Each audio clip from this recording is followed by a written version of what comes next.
Yang angkat dalam Editors View kali ini adalah terkait dengan respon pasar keuangan domestik atau tanah air terhadap pasangan calon baca pres dan juga bacawa pres yang sudah muncul ke permukaan publik ya hingga sudah resmi mendaftar ke KPU. Kita akan lihat artikelnya musim pendaftaran capres kemana arah IHSG dan juga rupiah. Ini menarik ya tentunya karena ini juga menjadi salah satu sentimen domestik tentunya selain sentimen yang juga diperhatikan oleh para pelaku pasar masih terkait dengan kondisi global. Tentunya kita akan mengulas terkait dengan isu ini. Sudah hadir di studio CNBC Indonesia Muhammad Kadafi selaku editor CNBC Indonesia dan juga Chief Ekonomi CNBC Indonesia akan bergabung bersama kami secara virtual Bapak Anggito Abimanyu dan juga sudah ada Bram di sini yang menemani saya pagi hari ini.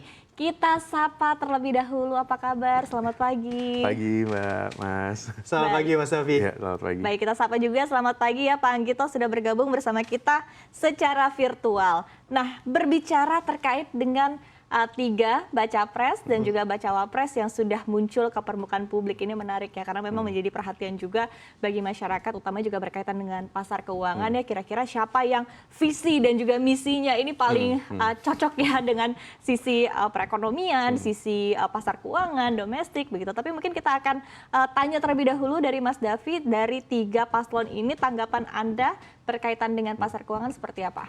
Ya, sejauh ini dari tiga paslon memang tidak ada yang terlalu kuat di sektor ekonomi ya. Jadi mungkin kita masih dari redaksi masih menunggu untuk nanti program-program yang akan disampaikan oleh ketiga bakal calon ini.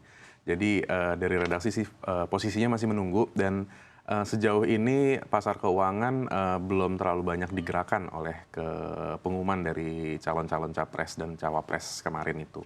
Tapi mungkin ke depan mungkin akan lebih menarik nanti kondisinya.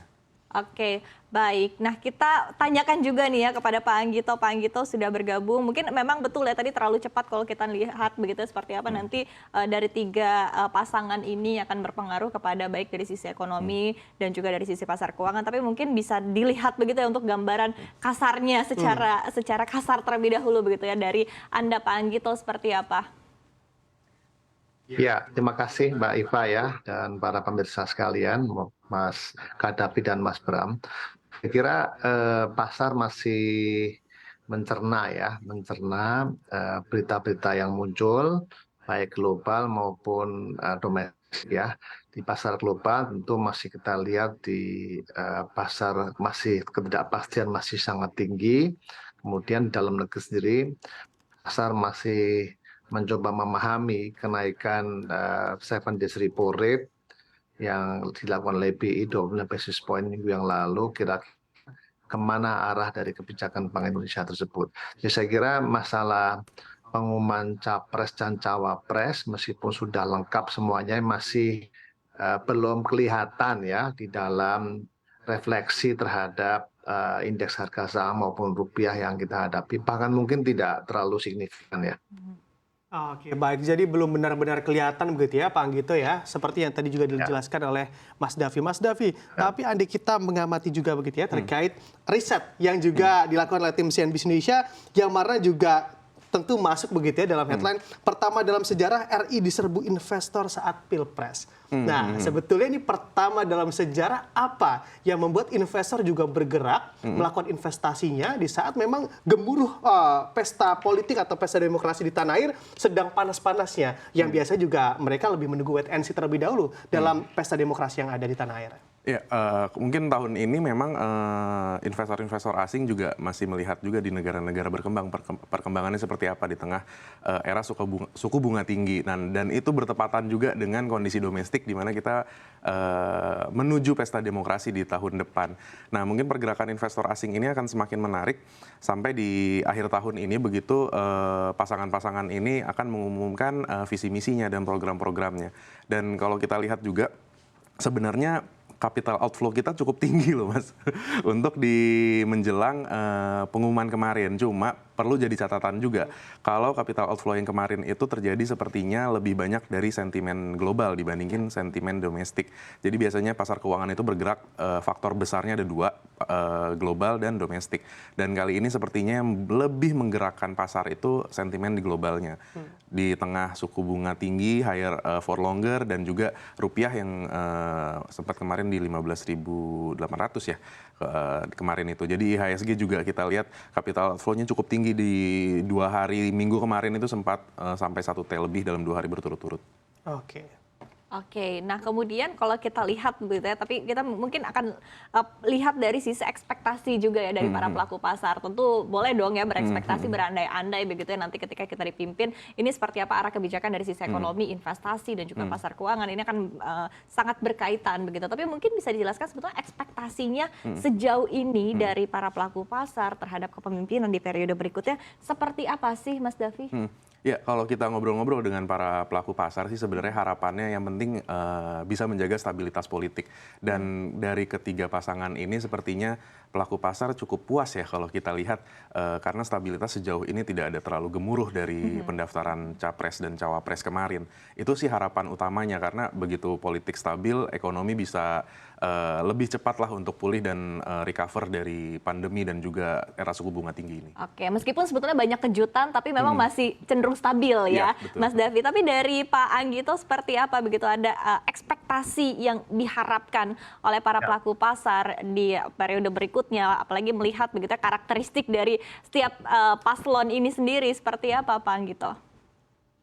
Ya, sebetulnya sih harapan pasar sederhana ya. Mereka melihat bahwa paslon yang sekarang ini semuanya pro bisnis ya, pro ekonomi. Rasanya tidak akan banyak perubahan kebijakan yang dilakukan. Jadi sebetulnya sudah di price in ya, sudah dihitung oleh para pebisnis. Nampaknya itu tidak akan banyak perubahan. Kemudian ada stigma juga yang menancap di tubuh para paslon ini.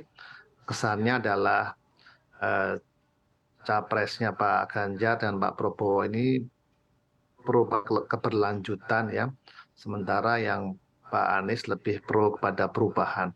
Meskipun saya tidak yakin itu benar ya, karena sebenarnya pro kelanjutan dan pro perubahan dua-duanya, tiga-tiganya ya. Hanya memang label ini memang kayaknya kuat banget gitu, seolah-olah kalau paslonnya ataupun presidennya Pak Anies itu langsung ada perubahan. Dan kemudian kalau Pak Prabowo atau Pak Ganjar itu kelanjutan dari rezimnya ataupun pemerintahan Pak Jokowi. Saya kira enggak juga ya, karena undang-undang RPJP maupun RPJM maupun undang-undang APBN itu sudah memandatkan bahwa program-program itu sudah didokumentasikan dalam undang-undang. Jadi perubahan terhadap target ekonomi itu sudah dipatok kurang lebih gitu ya.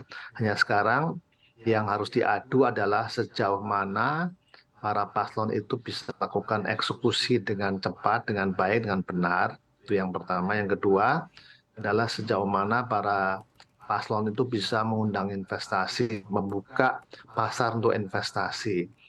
Karena kalau kita lihat 10 tahun di zaman Pak Jokowi ini banyak atau juga banyak lah beberapa program-program yang tidak tereksekusi dengan baik ya. Kemudian ada beberapa proyek-proyek yang belum selesai di tengah jalan gitu. Dan yang kedua yang juga disinyalir dan disimpulkan oleh banyak orang bahwa banyak program-program ini yang dipertanyakan ya keberlanjutannya. Nah, saya kira pasar ingin melihat seperti apa nanti program-program yang akan dilaksanakan oleh ketiga paslon tersebut. Oke.